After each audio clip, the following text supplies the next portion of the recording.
Procederé de la manera siguiente. Primero, me pondré mi corbata amarilla y después de haber elegido la más esbelta y vivaz de mis hormigas, la soltaré para que se pasee por la corbata.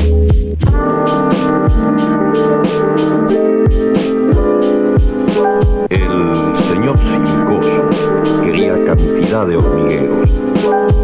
El señor Silicoso quería cantidad de hormigueros.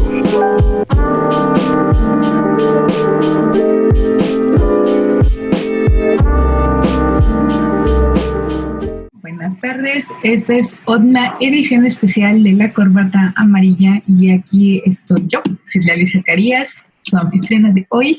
Preséntense por favor las demás, hoy nos acompañan otras 3 personas. Hola, me llamo Giovanna, igual, yo no soy de La Corbata Amarilla, vengo de invitada esta vez. De invitada especial. Oh, sí. Invitada de honor. Hola, yo soy Ileana, no me habían escuchado antes. Hemos tenido algunos problemillas técnicos, entonces por más que lo hemos intentado, no nos conocemos muy bien. De hecho, tampoco me conocen muy bien, pero ya nos iremos conociendo aquí. Y bueno, pues yo soy Rose, también dudo mucho que me hayan escuchado antes porque, bueno, la situación no es la mejor, pero esperemos que en el futuro podamos presentar mejores materiales, más podcasts y que les guste. Y que podamos presentar bien el proyecto que dio inicio nuestro querido Alex Febles, de que le mandamos un saludo y un agradecimiento por darnos esta oportunidad de seguir con el podcast, aunque sea por separado esta vez, sin la parte masculina. Ay, pero les va a encantar este podcast de mujeres. Definitivamente. Podcast de mujeres hablando de mujeres. Hablando, sí. Exacto. Y es que Giovanna ya nos dio el inicio de esta sesión que nosotros planeamos hablar sobre narradoras latinoamericanas, de escritoras mujeres, porque ya escuchamos mucho de los hombres. Ya sabemos mucho de ellos, ya sabemos mucho de Neruda, ya sabemos mucho de Paz, ya sabemos mucho de Quiroga, ya sabemos demasiado de García Márquez. Ahora nos toca presentarles a las mujeres latinoamericanas que, aunque no han sido presentadas de la manera quizá correcta o de la manera necesaria, pues se han presentado de alguna u otra forma. Pero queremos que las conozcan mejor y en esta edición vamos a hablar un poco sobre el gótico latinoamericano en las mujeres, que es bastante interesante. ¿Gótico? ¿Qué es el gótico? Es un movimiento literario que nació en Inglaterra a finales del siglo XVIII. Fue una expresión emocional, filosófica y artística que surge como respuesta en contra de la Ilustración. Algunos elementos que se observan en ese subgénero son los monasterios, iglesias, monstruos, cementerios, castillos y elementos que representen la oscuridad. Primero vamos a iniciar con Cristina Rivera Garza, con su novela La Cresta de León, que tiene estos toques góticos. Normalmente Cristina Rivera Garza creo que no escribe mucho gótico, es más en esta novela de La Cresta de León, donde le da esos tintes góticos para presentar a una autora que ya es más de lleno en el tema, pero hoy vamos a hablar un poquito de La Cresta de León. ¿Qué les parece? Sí, me parece perfecto. Perfecto. Muy bien, esta novela es algo extraña, no me van a dejar mentir, es bastante confusa para quienes no son como que tan admiradores de Cristina Rivera Garza. Primero pues vamos a escuchar esta cápsula donde escuchamos un poco de su vida.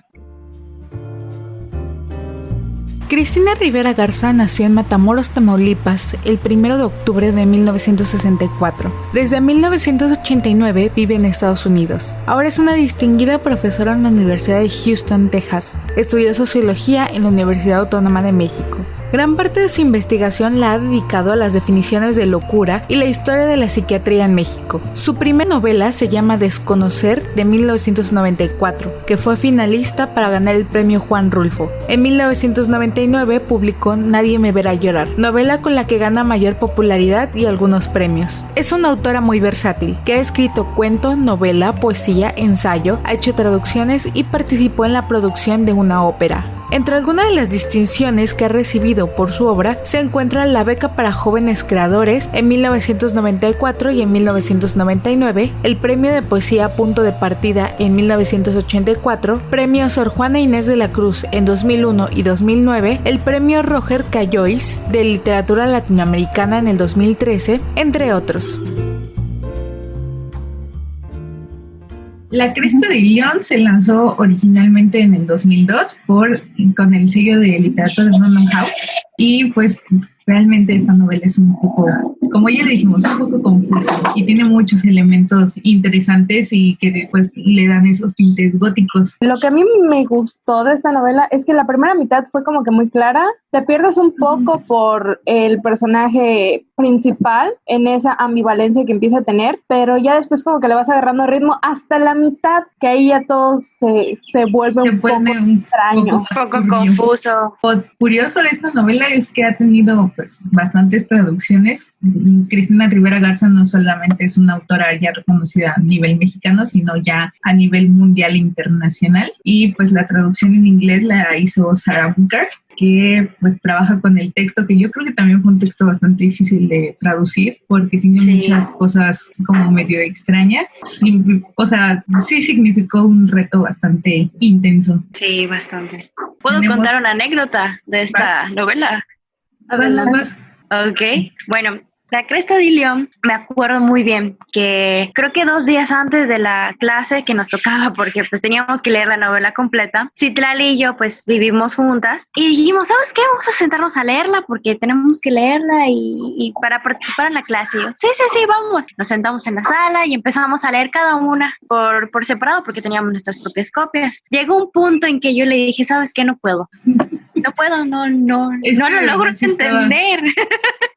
Tuvimos que leerlo más despacio y en voz alta, o sea, ella iba un párrafo, yo iba un párrafo y así íbamos como para ir intercalando. Ajá, y después de un rato era así como de, ok, aquí me perdí, volvamos, regresemos tantito. Teníamos que recapitular muchas veces. Vuelvo a repetirlo y es bastante confusa esta novela, pero vale la pena, yo creo que valdría la pena leerla con alguien más. Yo creo que ahí nosotras dos pudimos hacerlo bastante bien porque pues una leía una parte, otra leía otra y era como que había pausa. A ver, ¿entendiste aquí? No. Bueno, yo entendí tal cosa. Bueno, si es que también podría ser otra cosa. Y empezamos a sacar nuestras propias teorías de la novela y creo que eso lo hace un poquito más entretenido leer. Dinámico. Porque puede ser que a veces te estanques un poco. A mí me pasó que pues como ustedes dos estudian literatura, pues yo en mi casa ahorita soy la única que estudia literatura porque alguien me abandonó.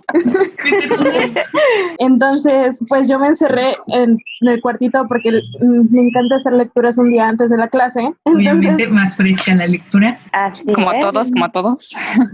Entonces yo me encerré en el cuartito para seguir leyendo, pero una amiga también tenía tarea y me metí literalmente con Evelyn. Mientras Evelyn estaba haciendo su tarea, yo le estaba preguntando, oye, ¿qué entiendes por esto? O sea, yo le estaba preguntando a alguien que estudia artes visuales, ¿qué entiende de la lectura? Porque estaba bien perdida. Pero realmente es una novela que se puede, bueno, en sí, todas las literaturas, todas las novelas, todos los cuentos se pueden leer en compañía y lo hace muchísimo más llevador, lo hace bastante más entretenido porque, bueno, tienes más interpretaciones de las que tú pensabas o de las que tú creías. O sea, tienes muchas más cosas que comentar y que decir. A mí me pasó ahorita con mi mamá que estaba leyendo unos cuentos que le dije, mamá, tienes que leer porque no te he visto leer en esta cuarentena, así que vamos a sentarnos y nos pusimos a leer unos cuentos de Mariana Enríquez, mi papá, mi mamá y yo. Y luego mi papá encontró los audiolibros y entonces también los puso y ahora somos, bueno, yo soy fanática de Mariana Enríquez ahora, mi papá no tanto, o sea, todavía les costó un poquito de trabajo, así como que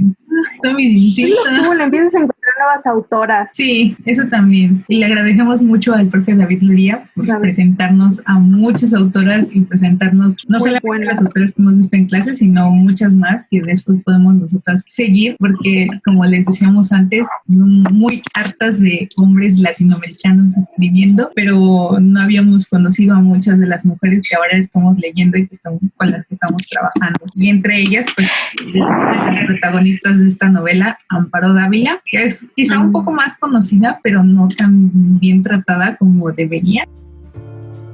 Si sería por aquel ocaso ensangrentado o porque era esa la hora de la tarde en la que uno se siente especialmente triste, que ninguno de los dos hablábamos. De pronto descubrí la silueta de un hombre que se recortaba contra el fondo rojísimo del cielo, como un puñal negro, clavado en el borde mismo de la cornisa del patio. Un mínimo impulso bastaba para que se precipitara al vacío. Patio Cuadrado. Amparo Dávila, escritora zacatecana nacida el 21 de febrero de 1928 y fallecida el 18 de abril del 2020 a los 92 años, publicó por primera vez Salmos bajo la luna en 1950. Después siguió con Meditaciones a la orilla del sueño en 1954 junto con Perfil de soledades. Fue una escritora reconocida, llegando a publicar en la Revista Mexicana de Literatura, en la Revista de Bellas Artes y en la Revista de la Universidad con numerosos cuentos. Publicó con el Fondo de Cultura Económica Tiempo Destrozado y Música Concreta, y en 1977 ganó el premio Javier Villaurrutia por su libro de cuentos Árboles Petrificados. Fue una de las primeras mujeres escritoras que fue reconocida dentro del canon junto con escritores de talla alta como Juan Rulfo. La verdad nos duele mucho que haya fallecido este año. Y falleció hace unos días, hace unos meses, hace un mes, el 18 de abril de este año. Y es una muy triste pérdida para la literatura mexicana. Ya estaba bastante grande, ya 92, creo que 92, ¿no? 92 años me parece. 92. Pero pues sí, es una enorme y lamentable pérdida, que fue creo que una de las primeras escritoras que ganó el premio Javier Villaurrutia en el 77. Hizo muchas cosas para la literatura latinoamericana escrita por mujeres, fue un gran referente, y pues ahorita nos vamos a referir un poco a ella porque ella es una de los exponentes del gótico latinoamericano, del gótico mexicano. Pues su obra también inspiró mucho a La Cresta de León, de la que estábamos hablando hace un rato. Sí, porque ella es uno de los personajes que aparece, de los cuales Cristina Rivera Garza hace una referencia bastante explícita sobre Amparo Dávila, que es este personaje que llega a casa de un desconocido y decide instalarse, como, ¿por qué no? Y el otro la deja, que es lo más importante. Y el otro la deja, y todavía se hace como muy amiga íntima de la amiga de la exnovia. De la exnovia de nuestro personaje principal. Y habla en otro idioma, glu, glu, glu. Exacto, tiene muchas cosas ahí medio extrañas y densas. Pero pues Amparo Dávila es uno de los personajes mexicanos más reconocidos y que le tenemos que dar su espacio y su lugar a este señorón. Este monumento enorme de la literatura, y de ella estuvimos leyendo algunos cuentos, que en este caso para la materia leímos el cuento del último verano, que igual saca de onda así horrible, te deja traumas. No sé si te acuerdas, Johanna, te ve así con duda. No, es que estoy tratando de acordarme el otro cuento que leímos, el del jardín. Es el del jardín en el cual habían como que casas, habían como que cuartos. Entonces en cada cuarto era una cosa diferente. Para entender La Cresta de León, en el libro, su libro de cuentos que se llama Árboles Petrificados, tiene un cuento muy específico que tiene muchas... Sí, cierto, tiene razón, Giovanna. Rivera Garza agarró muchas cosas de ahí. Ya me acordé. Sí. Solo que no me acuerdo, sabía que era un jardín. Y el patio cuadrado. El patio cuadrado. Ya me acordé. Sí. Ándale, el patio cuadrado, tienes razón. Eso está muy bizarro, pero está muy bueno. Sí. Está muy bueno. Sí. Uno de los que más me gustaron de ella. A mí me sacó de onda el del último verano, pero el del patio cuadrado sí está bastante intenso. Sí. Es que ese cuento del patio cuadrado a mí me figuró como un sueño. Cuando estás viendo un escenario y automáticamente te lo cambia a otro. ¿No les ha pasado? Sí. O sea, como que claro, se confunden cosas o se van disolviendo. Realmente Amparo Dávila es una autora que debe de estar en sus libreros, en su colección de libros, y que deben de leer y que deben de tener en cuenta en las letras mexicanas. Es bastante importante. Y sus cuentos son intensos. Sí, están muy intensos. De hecho, haciendo pausa comercial porque aquí nadie nos patrocina, el Fonca tiene ahorita su colección de cuentos como 85 pesos el libro electrónico. La verdad no sé si hay físico ahorita, pero sí sé que ahorita el libro electrónico está como en 85 pesos. Y la verdad, si les sobran 85 pesos, si quieren leer una buenísima escritora mexicana del gótico, adelante. Vale la pena. La verdad sí vale muchísimo la pena y se los recomendamos mucho. Y también queremos hablar de una de las contemporáneas de Amparo Dávila, que es Silvina Ocampo, que es esta escritora argentina que también les recomendamos muchísimo. Estábamos hablando de ella en la clase del maestro David y él hacía mucha referencia a que sus cuentos le recuerdan un poco a esta como el cajón de la abuela donde guarda todo el costurero y así. A mí me recordó a las galletas, a las cajitas de galletas de metal, que cuando lo abres y esperas galletas, que esperas galletas, ves que es con hilos y agujas. Silvina Inocencia Ocampo Aguirre nació en 1903 en la ciudad de Buenos Aires, Argentina. Era la menor de una de las familias más ricas y aristócratas de Argentina. Su hermana era Victoria Ocampo, fundadora de la revista y Editorial Sur y una de las intelectuales más influyentes del país. Se casó con el narrador Adolfo Bioy Casares y fue una gran amiga de Jorge Luis Borges. Esta deslumbrante mujer destacó por la calidad literaria de sus cuentos. Ha pasado por la historia argentina del siglo XX por la crueldad que supo transcribir en sus protagonistas de algunos de sus relatos. Antes de consolidarse como escritora, Silvina estudió pintura y dibujo en París. Su primera antología apareció en 1937 con el título Viaje olvidado. Tras años de publicar solamente poesía, Los sonetos del jardín, Poemas de amor, Los nombres, en 1959 vuelve al cuento con La furia. Sus dos últimos libros, y así sucesivamente, en 1987 y Cornelia frente al espejo, 1988, coincidieron con la aparición del Alzheimer, que fue desgastándola poco a poco hasta el día de su muerte en 1993. Hubieron obras publicadas después de su muerte. En 2006, Invenciones del recuerdo, Las repeticiones, El viviente y Lo mejor de la familia. En 2007, La torre sin fin, Ejércitos de la oscuridad en 2008 y en 2010, La promesa. En la composición estructural de sus relatos, Silvina Ocampo consigue dejar plasmada una crítica a las convenciones sociales de su tiempo. En realidad a ella le gusta mucho la moda y siempre tiene como todos sus cuentos tienen este estilo. El cuento que leímos a mí realmente me dejó como que, fue precioso. No, y lo que me gusta es que no retrata esta moda de la época, sino que se atreve a ser un poquito más extravagante en cuanto a las ropas que ella describe. Sí. O sea, el cuento que estábamos leyendo era sobre esta mujer que dibuja muy precioso, entonces empieza a hacer dibujos sobre vestidos y va con una modista y les pide que hagan los vestidos que ya dibuja, pero los vestidos no son como los vestidos tal cual nosotros como queríamos. De esa época, por así decirlo. Eran, o sea, uno era un jumper que era de gamuza, de leopardo. De gamuza negra. Era gamuza, era un tipo de tela así como que... de esas suavecitas. Sí. Terciopelo. De terciopelo. Ajá, exacto, sí. Entonces se pone su jumper de terciopelo, pero tiene un escote súper atrevido, que pues para nada es de la época. Ese libro salió más o menos en los 70s, me parece. Entonces, más o menos, sí. Como súper escandalizada, y de repente pues ella decide salir así toda sexy, toda intensa. Y luego igual los otros vestidos, el otro era un vestido como medio transparente que tenía de crinolina. Que tenía estas manos y pies para que pareciera o diera el efecto de que las manos y los pies la estaban tocando.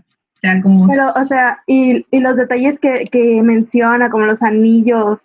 ¿Qué mano tendría anillos aparte por moda? Sino que pues también que tal si estaban comprometidos, cosas así. Que estaban comprometidos, que estaban como con alguien más. No, y el tercer vestido ahí sí se la voló. Sí, que ya eran muchos cuerpos teniendo ahí una orgía con cada vez que movía el vestido. O sea, nada que ver con la época. No, y la neta, o sea, súper recomendado ese y es que además te deja de pensar. Sí, y además, como estábamos hablando ahí mismo en la clase, es muy difícil conseguir algo ahorita de Silvina Ocampo, porque tocaba muchos temas muy sensibles, que hasta el momento siguen siendo sensibles. En esa época, claro. Sí. En esa época era súper como que no, pero ahorita también siguen siendo muy sensibles y como de no hablemos de esto y vámonos a otra cosa. Lo recomendamos mucho, son temas que yo creo que debemos de ir sacando, de regresar a ellos, ¿Cómo se llamaba el cuento? No me acuerdo cómo se Yo llama. debo tenerlo. Vestiduras peligrosas. Vestiduras peligrosas. Muy bueno, definitivamente muy recomendado para los que no tienen nada que hacer en esta contingencia.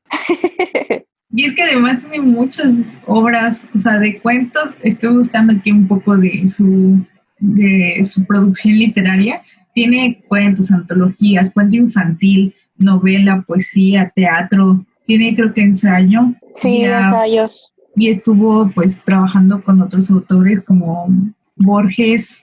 Y su esposo.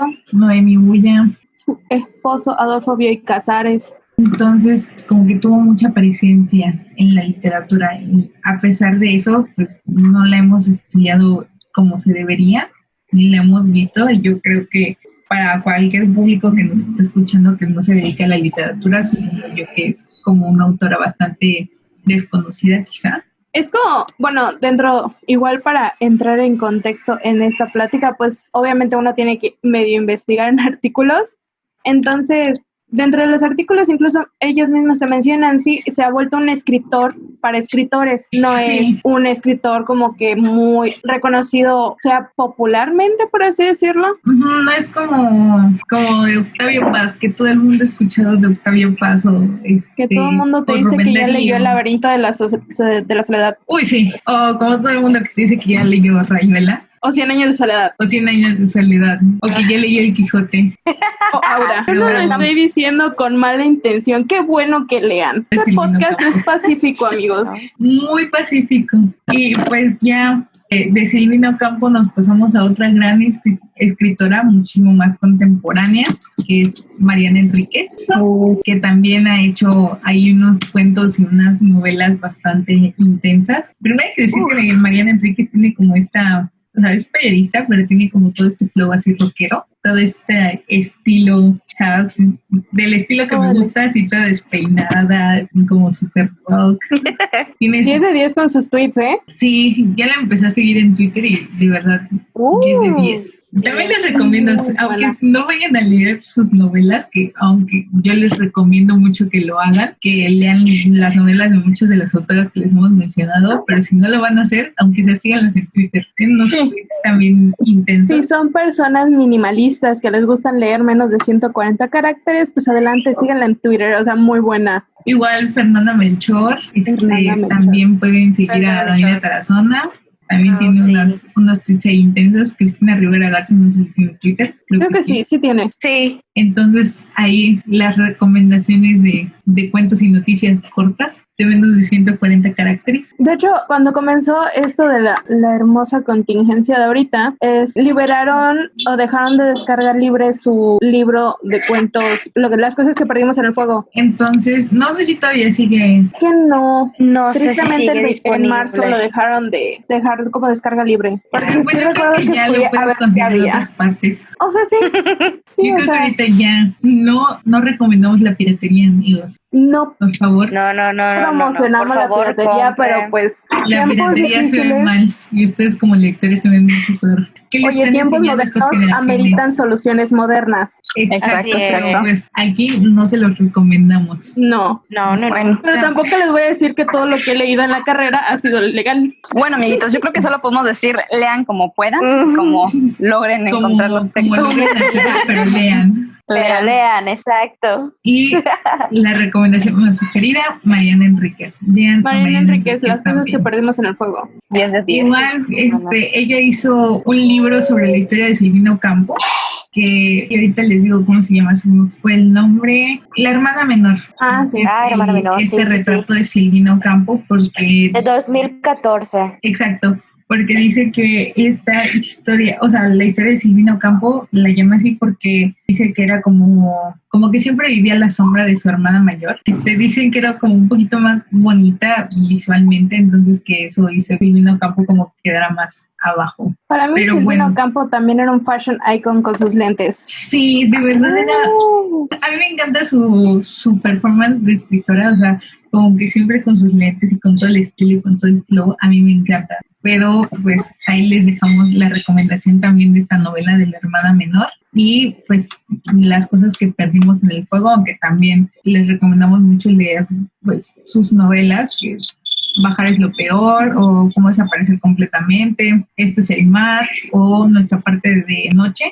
Ella normalmente está con la editorial Anagrama, aunque tiene también en Random House y en otras editoriales, pero las cosas que ponemos en el fuego y Nuestra parte de noche son Anagrama. Random House tiene muchas escritoras muy buenas. Sí, sí.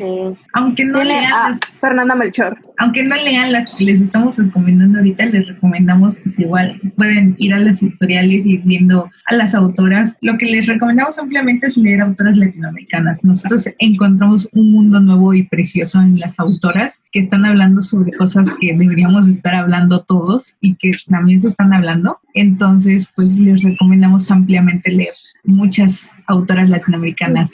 Muchos cuentos, novela, teatro.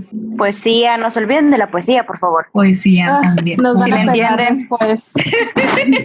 Si entienden poesía y les gusta, pues bueno, vayan. Adelante, nosotros no somos nadie para juzgar que les guste la poesía. Creo que aquí las 4 tenemos una pequeña pelea con la poesía. Mariana Enríquez es una escritora y periodista argentina nacida en Buenos Aires en 1973. Muchos de sus cuentos son considerados dentro del género de terror. Se licenció en Comunicación Social en la Universidad Nacional de La Plata y a los 19 años escribió su primera novela titulada Bajar es lo peor, la cual retrataba varios temas que le inquietaban en su juventud, tales como la ansiedad en la adolescencia, alcohol, drogas, rock, entre otros. Luego de su primer éxito, empezó a trabajar como periodista, primero de freelance y luego en un diario argentino. Varios años después, en el 2004, publicó su segunda novela llamada Desaparecer completamente y un año después publicó su primer cuento titulado El aljibe. Posteriormente fue hasta 2009 cuando publicó el libro de cuentos Los peligros de fumar en la cama. En 2016 publicó el libro por el cual más se le conoce, llamado Las cosas que perdimos en el fuego, el cual se convirtió en un éxito de ventas y fue traducido a una decena de idiomas. Este libro de igual forma ganó el premio CIWAT de Barcelona en la categoría de lengua castellana. También en 2019 ganó el premio Heralde de novela que convoca la editorial Anagrama con la novela Nuestra parte de noche, título tomado de unos versos de Emily Dickinson. Bueno, de Mariana Enríquez, ¿qué le vamos a seguir diciendo?